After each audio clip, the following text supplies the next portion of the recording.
You've got a machine that dominates every lap in the dry. A surgeon's instrument, really. But the moment rain hits the circuit, that same car becomes treacherous, almost hostile in the driver's hands. So what changed? Nothing. Everything. The track did. And in the next few minutes, we're going to see how top teams don't just adjust their setup, they completely rebuild it, because wet weather racing is a different sport altogether. Rain in Formula One isn't just a weather inconvenience.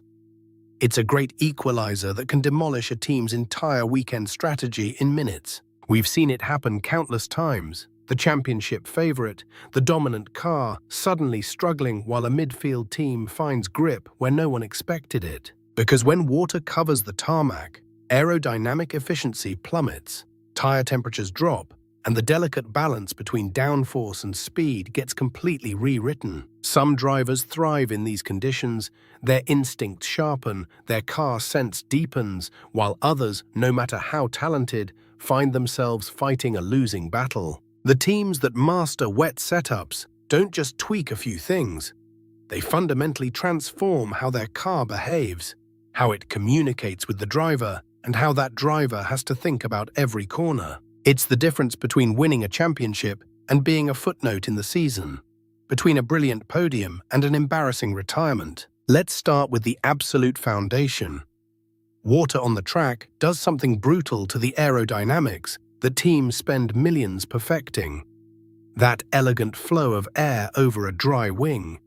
It shatters the moment rain begins, because water disrupts the smooth air movement, creating turbulence and reducing the pressure differences that generate downforce. Imagine a Formula One car in the dry.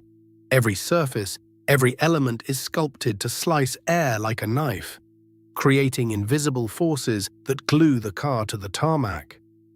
In the wet, those same surfaces don't work the same way.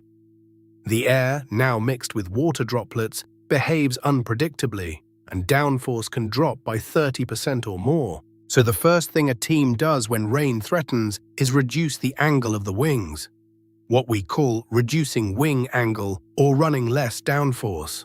They make those wings flatter, more shallow, because they're fighting against a fundamental truth. You can't generate the same downforce in wet conditions, so you stop chasing it and instead prioritize stability and mechanical grip. But here's where it gets fascinating. Tires are the second seismic shift. A slick tire in the rain, those completely smooth tires with no treads. They're actually dangerous because they can't channel water away from the contact patch. The tire floats on a film of water, losing grip almost completely. That's why wet weather tires exist. They have grooves cut into them that squeeze water away, exposing fresh rubber underneath to the track. The challenge is temperature. Those wet tires need heat to work. They need the rubber to be warm and pliable, offering grip. But rain cools everything down rapidly. The track temperature plummets, the tire temperature struggles to climb, and a driver might be pushing hard for several laps before the tires are even operating in their working range. It's a patience game that the driver must understand viscerally. Suspension geometry changes too. In the dry, teams run stiff setups to maximize aerodynamic efficiency and responsiveness. In the wet, they soften the suspension. Springs, dampers, anti-roll bars all become more compliant. Why? Because the car needs to move more to feel the track better, to allow those precious grooved tires to maintain contact through puddles and standing water. Brake balance shifts dramatically as well. Wet conditions mean less grip, so the front tires slide more easily, and engineers have to redistribute braking force toward the rear to prevent the catastrophic moment when the front just gives up and the car spins. It's a delicate dance, and it's different for every corner, every section of track. The psychological transformation is equally profound. A driver in the wet isn't chasing tenth of a second margins anymore. They're managing risk, reading standing water, feeling when their tires are at the edge of the wet weather envelope.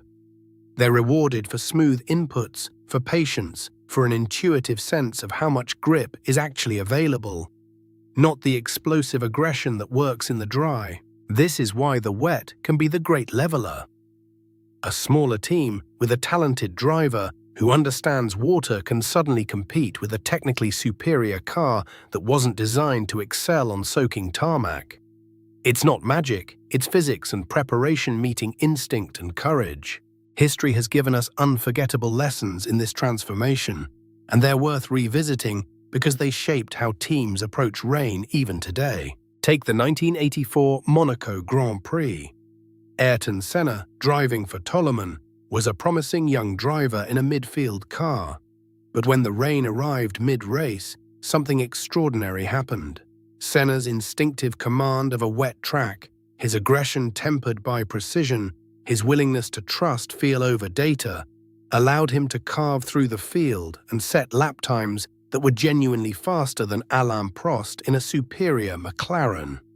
Senna eventually collided with Prost, but those wet weather laps proved that rain could rewrite the pecking order. Then there's Michael Schumacher and Ferrari at the 2000 Japanese Grand Prix at Suzuka. The championship was on the line. Schumacher was fighting McLaren's Mika Hakkinen for the title. When rain struck, Schumacher's meticulous setup work and his almost supernatural ability to modulate his inputs in treacherous conditions allowed him to manage the wet better than anyone else on track. He controlled that race, controlled the championship mathematics, and proved that a driver who understands wet weather physics, not just instinct, has a decisive advantage. But perhaps the most instructive modern example is Lewis Hamilton at the 2008 British Grand Prix at Silverstone. Hamilton's McLaren wasn't the fastest car that day in the dry, but when rain materialized, his willingness to take calculated risks, combined with meticulous tire management and brake balance adjustment, allowed him to execute a masterclass in wet weather racing. He defended brilliantly, attacked when opportunities emerged, and his understanding of when his tires were warm enough to push hard versus when he needed to preserve them. That's the visceral knowledge we talked about. These aren't flukes or romantic stories. They're demonstrations of a fundamental truth. Rain doesn't just change the car, it changes which qualities matter most. And teams that understand that prepare their drivers, their setups, their decision-making for the wet, they're the ones who capitalize when the clouds roll in. Now here's a thought experiment that might change how you watch rain-soaked races from this moment forward. Imagine two identical cars, same engine, same chassis, same driver talent, entered into the same Grand Prix weekend. One team designs every setup choice, every suspension geometry, every aerodynamic decision purely for maximum dry track performance. The other team builds in flexibility from the start, slightly softer suspension compliance, wings trimmed for wet weather sensitivity, brake balance systems designed to adapt to standing water. Both cars dominate the dry sessions equally. Then Saturday comes and it pours. Which team finishes ahead on Sunday? Not the one with the faster car in dry conditions. That advantage evaporates on wet tarmac like morning dew. Instead, the team that anticipated the uncertainty, that built redundancy into their philosophy rather than optimizing for one narrow window, suddenly has a massive edge. That's not luck. That's the fundamental difference between a car designed for perfect conditions and a car designed for racing in the real world, where weather systems move across circuits without asking for permission. The truly elite teams, the ones we remember, they don't build two completely different cars for rain and dry. They build one car with the wisdom baked in from the beginning, adaptability as a feature, not an afterthought. So remember this. Wet weather mastery isn't about bolting on different wings and hoping for the best. It's about building adaptability into your philosophy from day one. Suspension compliance, aerodynamic sensitivity, brake balance that thinks ahead. The teams that win in the rain aren't the ones with the fastest dry setup. They're the ones who designed for uncertainty itself. Which aspect of wet weather racing fascinates you most? Tire behavior, driver technique, or setup philosophy? Let us know in the comments below. And subscribe so you don't miss our next deep dive into what separates champions from the rest.